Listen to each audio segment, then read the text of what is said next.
Friends, ఈరోజు మన కారుణ్య సమూహపు స్వాధ్యాయంలో భాగంగా మరి రమణ మహర్షుల వారిని మరి స్వయంగా కలుసుకొని వారి యొక్క అనుభవాలని మరి తెలుసుకుంటున్నాం ఈరోజు. అందులో మరి రమణ మహర్షుల వారి యొక్క ఈ స్వాధ్యాయంలో మనము 5వ భాగంలోకి ప్రవేశించాము. ఇందులో మరి రమణ మహర్షుల వారిని అనేక దేశాల నుంచి అనేక భక్తులు రమణ మహర్షుల వారు ఎక్కడికి వెళ్ళలేదు. ఆయన దగ్గరికే అనేక దేశాల నుంచి భక్తులు వచ్చి, ఆ యొక్క ప్రశాంత ఆనందమయ స్థితిని పొందడానికి ఆ నోట, ఈ నోట తెలుసుకుని ఆయన సందర్శించుకున్న వాళ్ళు అనేక దేశాల వాళ్ళు ఉన్నారు. అందులో భాగంగానే నెదర్లాండ్ దేశానికి సంబంధించినటువంటి విద్వాంసుడు ఆయన డాక్టర్ జీహెచ్ మిస్. ఆయన మరి ఆహ్, రమణ మహర్షుల వారిని దర్శించినప్పుడు ఆయనకి ఏమనిపించిందంటే, భగవంతుని గురించి మనము ఎంత పలికినా కూడా అది ఎప్పటికీ కూడా యదార్థము అవ్వనే అవ్వదు. కదా! అంటే భగవంతుడు అంత గొప్పవాడు. అలాగేనట మరి ఈ యొక్క రమణ మహర్షుల వారికి వెళ్ళినప్పుడు ఆయన దగ్గర పొందిన స్థితి గురించి వర్ణించమంటే ఇది కూడా అలాగింటిదే. అది ఎవ్వరికి వాళ్ళు వెళ్లి అక్కడ తెలుసుకోవాల్సిందే కానీ, మరి ఇది మాటలతో చెప్పేది కాదు అని ఈయన చెప్తున్నారు.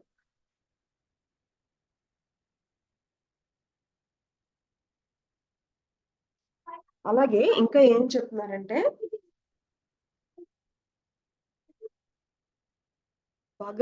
రమణ మహర్షుల వారు తానుగా ఉండడమే మహర్షి అని చెప్తున్నారు. అసలైన మనము మనలాగా ఉండడమే ఎవరి దగ్గర నుంచి చూడాలి అంటే, రమణ మహర్షుల వారి దగ్గర నుంచి చూడాలి అని చెప్తున్నారు. ఆయన మరి మహర్షుల వారి దగ్గరికి వెళ్ళినప్పుడు ఎలాంటి వారైనా సరే, దివంగత మరి మైసూరు మహారాజు గారు ఆయన దగ్గరికి ఒకసారి వెళ్ళినప్పుడట, మరి ఆయన దగ్గర ఎళ్ళిన వెంటనే మోకరిల్లి, అలాగా ఆయన కన్నీళ్లతో కన్నీళ్లతో అలా చాలా సేపు అలాగా రమణ మహర్షులు వారి దగ్గర మోకరిల్లి ఒక్క మాటైనా సరే మాట్లాడకుండా ఆయన కళ్ళంట నీళ్లు వచ్చేస్తూ ఆ విధంగా మరి ఏమి మాట్లాడకుండా వెళ్ళిపోయారట. అంటే ప్రపంచంలో ఎంతో గొప్ప వాళ్ళు ఎవరైనా సరే ఆయన దగ్గరికి రమణ మహర్షుల వారి సన్నిధిని కూర్చోగానే వారికి అసలు వారు చేసినటువంటి గొప్ప పనులు ఏవైతే ఉన్నాయో అవి అన్నీ కూడా అతి స్వల్పము అని అనుకునేవారట. సో, అంత చక్కటి స్థితిలో ఉండేవారు రమణ మహర్షుల వారు. ఆహ్,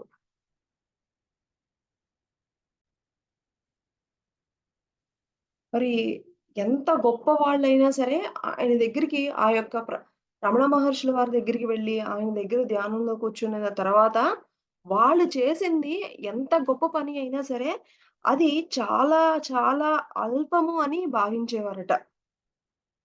మరి మరి అలాగే ప్రపంచంలోకెల్లా అత్యున్నతమైనటువంటి రచనను చేసి, మహర్షి పాదాల చెంత పెట్టినవాడు, తన రచన కంటే కూడా మహర్షి ఒక గొప్ప అని మరి ఆహ్, ఎలాగంటే ఏ ప్రయత్నము లేనటువంటి నిత్య నూతనమైనటువంటి రచన అని మరి గ్రహించగలుగుతారట. అంటే మనము ఎవరైతే వారి యొక్క రచనల పట్ల కానివ్వండి, వారు చేసినటువంటి ఏదైతే విశిష్టతలు ఏవైతే ఉన్నాయో, అవన్నీ కూడా ఒక్కసారి గనక రమణ మహర్షుల వారి దగ్గరికి వెళ్ళి, ఆయన ముందు కూర్చున్న తర్వాత వాళ్ళు చేసినవి చాలా చాలా అతి స్వల్పము అని భావిస్తారట. ఇంకా ఏమని చెప్తున్నారంటే, ఇంకా మనము అనేక మందిని ఎంతో మందిని కలుస్తూ ఉంటాము. కానీ వారి యొక్క ఆధ్యాత్మిక బుద్ధికినను, వారు చేసేటువంటి కార్యాలకు ఎంతో వ్యత్యాసం ఉంటుంది. అంటే చెప్పవచ్చు గానీ, ఆచరణలో ఉండడం అనే దానికి చెప్పడానికి అలాగే వారి యొక్క జీవితంలో ఆచరణకి ఎంతో డిఫరెన్స్ ఉంటుంది. కానీ మహర్షి విషయంలో మాత్రము ఇటువంటిది అసలు ఉండనే ఉండదట. ఆయన ఆచరణాత్మకంగా కూడా ఎప్పుడు కూడా ఆ చక్కటి ఆ యొక్క దివ్యత్వంతో ఎప్పుడు కూడా అదే విధంగా ఆయన ఏదైతే చెప్తారో ఆయన యొక్క ఆచరణకి కూడా ఆహ్, అసలు పూర్తిగా వేరే వాళ్ళలాగా అదొకటి చెప్పేదొకటి, ఆచరణ ఒకటి ఈ విధంగా లేకుండా మహర్షి విషయంలో మాత్రం దానికి భిన్నంగా ఉంటుంది అని ఆయన ఆచరించి అన్నీ గూడా చూపిస్తూ ఉండేవారు అని చెప్తున్నారీయన. ఎవరు నెదర్లాండ్స్‌కి చెందినటువంటి ఈ యొక్క విద్వాంసుల వారు. సాధు ఏకరత. డాక్టర్ జీహెచ్ మీస్ అన్నమాట. అయితే ఇంకా ఏం చెప్తున్నారంటే, ఇంకా సందర్శకులు, భక్తులు తమకి దీక్షనో, అనుగ్రహాన్నో ఏదైనా సరే ఏదో ఒక ఆధ్యాత్మిక అనుభూతి ఇవ్వమని మహర్షిని ఇంకా కోరుకుంటూ ఉండేవారట. అయితే రమణ మహర్షుల వారు దానికి సమాధానంగా నేను ఎప్పుడూ ఇస్తూనే ఉన్నాను. కానీ మీరే గ్రహించలేకపోతున్నారు. దానికి నేనేమి చేయను అని అంటూ ఉండేవారు. అంటే మనము ఎవరైనా ఇంకా నాకు ఇంకా, ఇంకా ఏదో ఆధ్యాత్మిక అనుభూతి కావాలి అని అడిగితే నేను ఇస్తూనే ఉన్నాను. కానీ మీరే గ్రహించలేకపోతున్నారు అని అనేవారట. అంటే మనము గురువు ఎప్పుడు కూడా ఇస్తూనే ఉంటాడు. కానీ అది పొందేటువంటి అర్హత, దానికి అర్థం చేసుకునేటువంటి శక్తి మనకే ఉండాలి. అలాగా రమణ మహర్షి వారు నేనెప్పుడు ఇస్తూనే ఉన్నాను. మీరే గ్రహించలేకపోతే నేనేమి చేయలేను అని ఇలా కూడా ఎవరన్నా అడిగితే గనక ఇలాగ సమాధానం కూడా చెప్తూ ఉండేవారు. ఇంకా, ఇంకా ఏమన్నారంటే, ఇంకా బుద్ధునికి, సామాన్యునికి ఉన్న తేడా ఏమిటి అంటే రమణ మహర్షుల వారు ఆహ్, ఏమన్నారు అంటే బుద్ధుడికి బుద్ధుళ్ళకి వాళ్ళ గురించి వాళ్ళకి పూర్తిగా తెలుసు. మరి వేరే వారికి అంటే సామాన్యులకి వారి గురించి వారికి ఏమీ తెలియదు. మనలో అందరిలో కూడా ఈ యొక్క దైవీక సంపద అనేది ప్రతి ఒక్కరిలోనూ ఉంది. కానీ బుద్ధ స్థితికి చేరుకున్న వాళ్ళు తెలుసుకుంటున్నారు. వాళ్ళలో ఉన్న దైవం పట్ల వాళ్ళు తెలుసుకుంటున్నారు. కానీ వేరే వాళ్ళు తెలుసుకోలేకపోతున్నారు. కానీ ఈ యొక్క దైవీక సంపత్తు అనేది ప్రతి ఒక్కరి హృదయంలోనూ ఉంది. మీరే గమనించుకోవడం లేదు అని రమణ మహర్షుల వారు చెప్తూ ఉండేవారనమాట. ఇంకా ఈయన అంటే ఈ యొక్క నెదర్లాండ్‌కి సంబంధించినటువంటి ఈ వ్యక్తి ఇంకేమని చెప్తున్నారంటే, మరి ఎవరైనా సరే రమణ మహర్షుల వారి గురించి వారి యొక్క ప్రత్యేకత ఏమిటి అని అడిగితే గనక ఈయన ఏం చెప్తున్నారంటే, ఒకానొక సముద్రపు అలల్లో ఏ మాత్రము కదలకుండా కొండ వలె ఎంత అయితే స్థిరంగా ఉంటుందో, కొండ ఏ విధంగా అయితే సముద్రపు అలలలో కూడా ఏ మాత్రము కదలకుండా గంభీరంగా, స్థిరంగా ఏ విధంగా అయితే ఒక కొండ ఉంటుందో, అలాగే అనేక సిద్ధాంతాలు, అనేక తత్వాలతో ఏ మాత్రము చలించిపోయేటువంటి ఈ లోకంలో ఏ విధమైనటువంటి మార్పు చెందని ఒకానొక యదార్థి మన అరుణాచలం మరి ఋషి రమణ మహర్షుల వారు అంత గొప్పగా మరి ఈయన రమణ మహర్షుల వారి గురించి చెప్పడం జరిగింది. ఇంకా,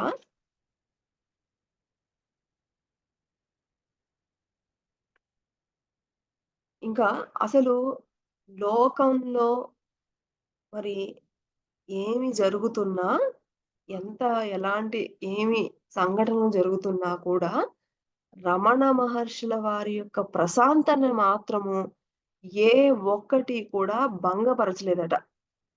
మరి వారు అన్నింటికి కూడా ద్వందాతీతులు అని చెప్తున్నారు. ద్వందాతీతులు వారు. మరి అన్నింటిని కూడా పరమాత్మగానే చూస్తారు. ఇంకా ఏ పని కావాలని కూడా చెయ్యరు. ఎవ్వరిని కూడా ఏ పని తమ కోసం చేయమని ఎప్పుడూ అడగలేదట రమణ మహర్షుల వారు. మనము భగవద్గీతలో స్థితప్రజ్ఞుని గురించి వింటాము కదా! అది ఆ లక్షణాలు ఏమైతే ఉన్నాయో, అవన్నీ కూడా రమణ మహర్షుల వారిలో నేను చూశాను అని ఎవరు చెప్తున్నారు అంటే హైకోర్ట్ జడ్జ్ ఈయన కె. సుందరం గారని ఈయన ఆహ్, హైకోర్ట్ జడ్జ్ అనమాట. ఆహ్, జస్టిస్ సుందరం చెట్టియారను, అలాగే బివి నరసింహస్వామి గారు, వారు మహర్షి గురించి రాసినప్పుడు ఈ విధంగా రాశారనమాట. అంటే చూడండి గొప్ప గొప్ప మహానుభావులు ఎవరైతే మహర్షుల వారిని సందర్శించారో వాళ్ళ యొక్క పాయింట్స్ అన్నమాట. ఇంకా, ఇంకా ఆహ్, భారతదేశానికి స్వాతంత్రం రాక పూర్వము ఒక శాసనసభలో సభ్యులుగా ఉండే ఆయన ఆహ్, ఎవరంటే ఈయన సుబేదార్, మను సుబేదార్ ఈయన రమణ మహర్షుల వారిని సందర్శించినప్పుడు ఆహ్, ఏమన్నారంటే, "నీకు అన్నీ గమనిస్తావు. ఆహ్, నీకు అసలు సరియైన అవగాహన ఎందుచేత నువ్వు నీ గురించి ఆలోచించడం లేదు? నీ నిజ స్వరూపాన్ని నువ్వు ఎందుకు ఎరగడం లేదు? ఆ! ముందలగా నీ గురించి నువ్వు తెలుసుకో. నీ ఆత్మ, పరమాత్మ ఏకతని అప్పుడు నువ్వు అన్నీ గ్రహించగలుగుతావు. మొట్టమొదట నువ్వు నీ గురించి తెలుసుకో" అని మరి సమాధానం ఇచ్చారట రమణ మహర్షుల వారు. కాబట్టి నువ్వు ఎప్పుడైతే నీ గురించి మరి తెలుసుకుంటావో, అది నీకు మించిన సహాయకారి కూడా మరొకరు లేరు అని రమణ మహర్షి వారు చెప్పడం జరిగింది. అలాగే న్యూయార్క్ యూఎస్‌లో అన్నమాట. ఆహ్, ఆయన న్యూయార్క్ విలియం ఈయన కలుసుకున్నప్పుడు ఈయనకి ఎలా అనిపించిందంటేనట, మహర్షి సన్నిధానంలో మొదటిసారి కూర్చున్నప్పుడు ఆయనకి ఎలా కనిపించిందంటే ఆహ్, స్వర్ణకాంతులతో కనిపించారట. ఆయన నుంచి స్వర్ణకాంతులు ఆహ్, ఒకానొక ఆధ్యాత్మిక శక్తి యొక్క అభివ్యక్త రూపము అని ఈయనకి ఆ విధంగా కనిపించారట. ఆయన దగ్గర నుంచి ఎంతో తీవ్రమైనటువంటి సూక్ష్మమైన తరంగాలు అన్ని వైపులకి విరజిమ్ముతున్నట్లు ఆయనకి కనిపించిందట. ఇంకా ఆ యొక్క తరంగాల్లో ఎంతో ఉపశమనం కలిగిందని, వాటిని మనం అర్థం చేసుకోవాలి అని ఈ న్యూయార్క్‌కి సంబంధించినటువంటి ఈయన విలియం అనే ఆయన చెప్పడం జరిగింది. అలాగే ఆహ్, 1930లో ఒకానొక ఆహ్, మద్రాసులోని విద్వాంసుడటాయన. ఎవరు? గ్రాంట్ డఫ్ అనే ఆయన. ఈయన, ఈయన రమణ మహర్షుల వారిని కలిసినప్పుడు ఏమంటున్నారంటే, అసలు రమణ మహర్షుల వారు మనల్నందరిని ఉద్ధరించడానికే అసలకి ఈయన ఈ యొక్క అవతారం తీసుకున్నారు. నాకు ఎందుకు ఎలాగా అనిపిచ్చేదంటే, ఏ విధంగా ఒక కిటికీ తెరవగానే సూర్యుని యొక్క కాంతి మనం ఎంత సహజంగా చూస్తామో, అలాగే ఆయన దగ్గరికి వెళ్ళినప్పుడు అక్కడ ఉన్నటువంటి దివ్యత్వానికి నాకు ఆ విధంగా కనిపించేది. దానికి ఏ ఒక్క సాంకేతిక పరిజ్ఞానము ఏమీ అవసరం లేదు. అంతా సహజంగా మరి రమణ మహర్షుల వారి దగ్గరికి వెళ్ళినప్పుడు నాకు ఆ విధంగా నేను అనుభూతిని చెందాను అని చెప్తున్నారు. ఇంకా ఏమని చెప్తున్నారంటే ఈయన సాధుత్వాన్నే అతిక్రమించేటంతటి సాధువు అట.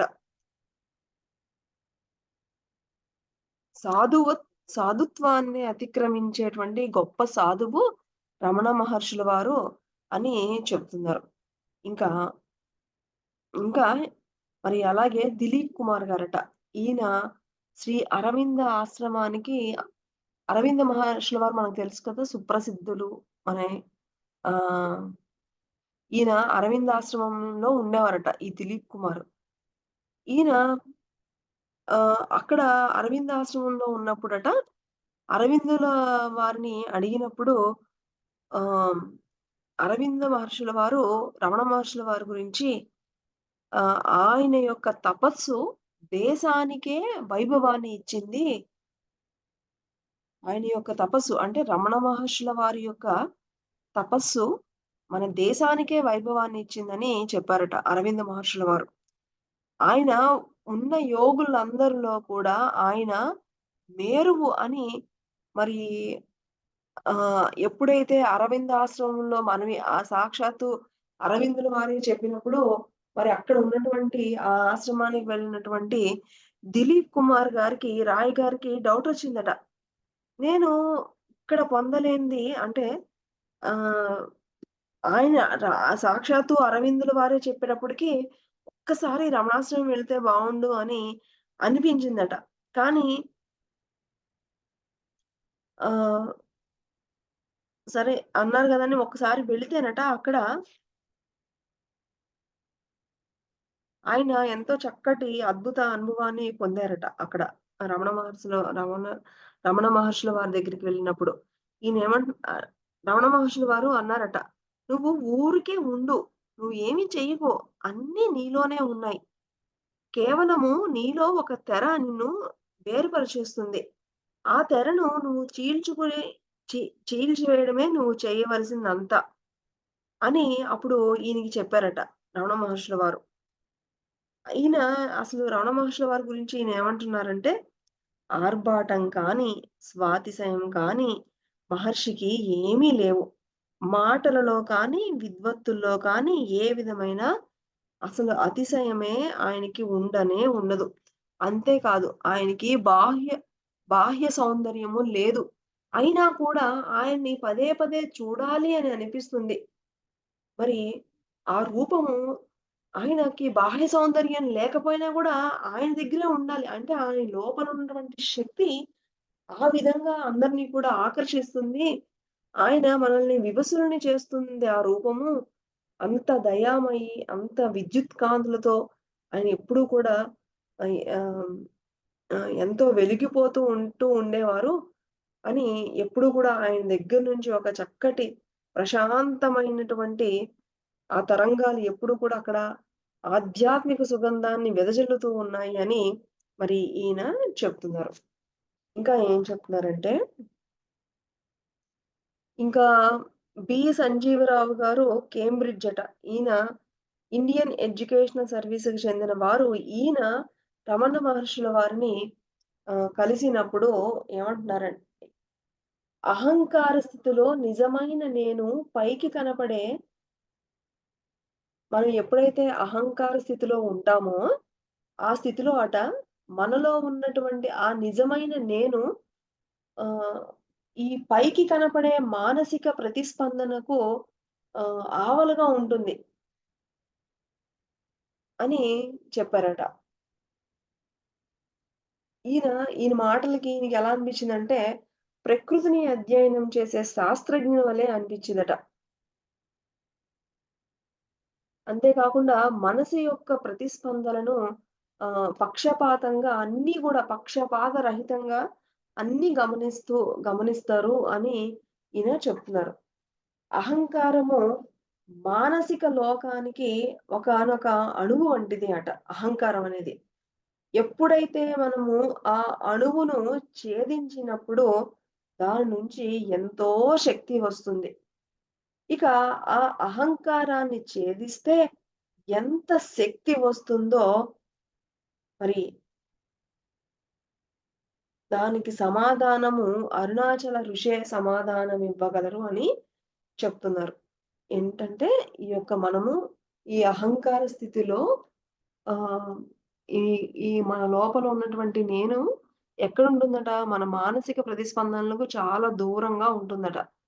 ఆయన ఎప్పుడైతే గనక ఆ యొక్క మానసిక ప్రతిస్పందనలను గమనిస్తూ ఉంటారో, ఇక అది తటస్థంగా ఉండిపోతుంది అని ఒక ఆధ్యాత్మిక శాస్త్రజ్ఞుల వరే మరి ఈయన చెప్తున్నారు అని ఈయన చెప్తున్నారు. అలాగే మరి ఒకానొక ఆవిడట అమెరికాలో కాలిఫోర్నియాకు చెందినటువంటి ఒకానొక స్త్రీ అట. ఈవిడి 1940లో రమణ మహర్షి ఆశ్రమము సందర్శించడం జరిగిందనమాట. ఇక ఆవిడకి మనకి యాజ్ యూజువల్‌గానే వెళ్ళిన వాళ్ళందరికీ కూడా ఒక చక్కటి స్థితి అన్నది సహజం. అయితే ఈవిడ యొక్క స్పెషాలిటీ ఏంటి అంటే, ఈవిడ ఏం చెప్తున్నారంటే, అసలు ఈవిడికట కొన్ని సంవత్సరాలుగా ఈవిడికి అసలు నిద్ర అనేదే లేదట. ఎన్ని మందులో వేసుకున్నా కూడా ఏ మాత్రము ఫలితమే లేకపోయిందట. మరి అలా అని శ్రీ రమణ మహర్షుల వారికి ఏమి చెప్పలేదట. కానీ ఎప్పుడైతే రమణ మహర్షుల వారి దగ్గరికి వెళ్ళిన తరువాత, ఆవిడ ఆ రాత్రి ఎంతో గాఢంగా నిద్రపోయిందట ఆవిడ. ఇక అప్పటి నుంచి గూడా ఆవిడకి నిద్ర పట్టడం అనేది ఎంతో అద్భుతంగా జరిగిందట. ఇంకా అందుకని ఆవిడేమంటున్నారంటే, మరి రమణ మహర్షుల వారి యొక్క సందర్శనం ఔషధాలన్నింటికి కూడా ఒక గొప్ప పరమౌషధమని ఈవిడ చెప్తున్నారు. ఇక, ఇక ఆవిడకి ఎన్నో సంవత్సరాల నుంచి నిద్ర లేక బాధపడుతున్న ఆవిడకి, మరి ఇంక ఎప్పుడైతే రమణ మహర్షుల ఆశ్రమం దగ్గరికి వెళ్ళిన తర్వాత నిద్ర పట్టిందో, ఆవిడకంట ఎలా అనిపించిందంటే, ఒకానొక కొత్త జన్మ ఎత్తినట్లు అనిపించిందట. ఇక ఒకసారి ఆవిడ ఇలాగ ఇంక అక్కడ ఉండిపోయారింక. ఆవిడేంటంటే, అప్పటి వరకు ఎంతో బాధతో ఉన్నవారికి చక్కగా నిద్ర ఆవిడకి అదే మరి ఆరోగ్యమే గదా! మరి నిద్ర లేక ఎన్నో రాత్రులు ఎంతో బాధపడ్డారు. ఒక్కసారిగా ఆ చక్కటి నిద్ర వచ్చినప్పటికి అక్కడ ఆగిపోయారనమాట ఆవిడ.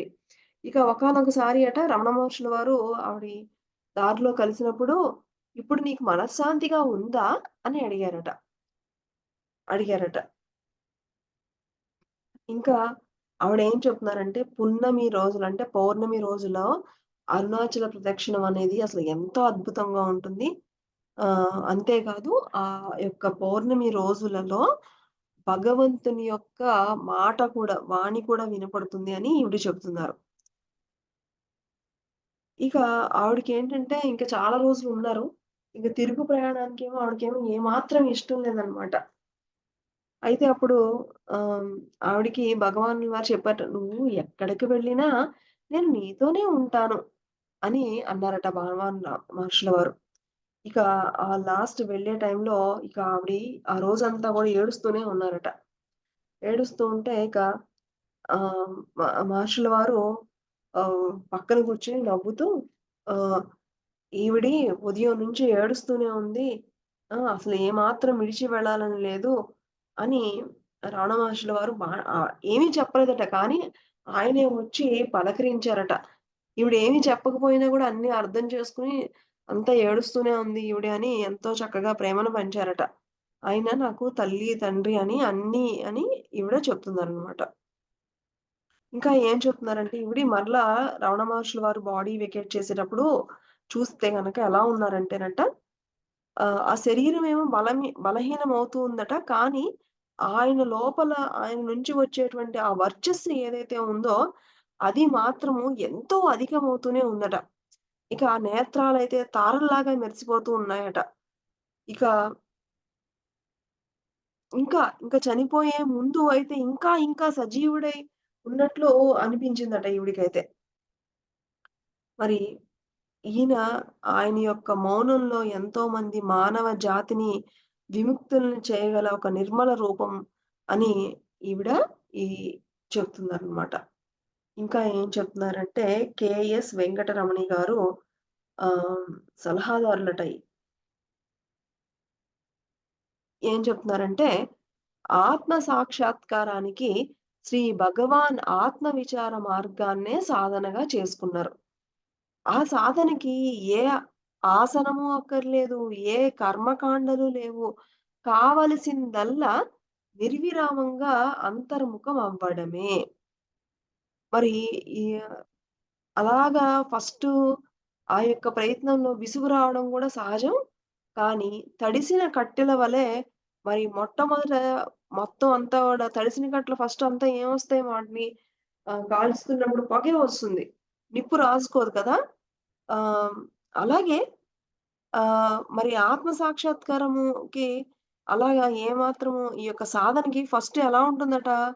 ఆహ్, ఆ విసుగొస్తుందట. కానీ ఉండగా ఏ విధంగా అయితే ఆ తడికట్టెలు మరి ఒక్కొక్కటి అంటుకుని ఏ విధంగా అయితే ఆహ్, మరి ఆ యొక్క నిప్పుని పుంజుకుంటుందో అలాగా మరి ఈ యొక్క ఆత్మ సాక్షాత్కారానికి ఈ యొక్క ఆత్మ విచార మార్గము మొట్టమొదట అలాగే ఉంటుందంట. కానీ తర్వాత అది జ్ఞానోదయం అనే జ్వాలను వెలుగునిస్తుంది. ఇంక పొగ ఉండదు. అంతా గూడా ఆత్మ సాక్షాత్కారం యొక్క జ్వాలే మనలో వెలుగుతుంది అని చాలా అద్భుతంగా మరి చెప్పడం జరిగింది.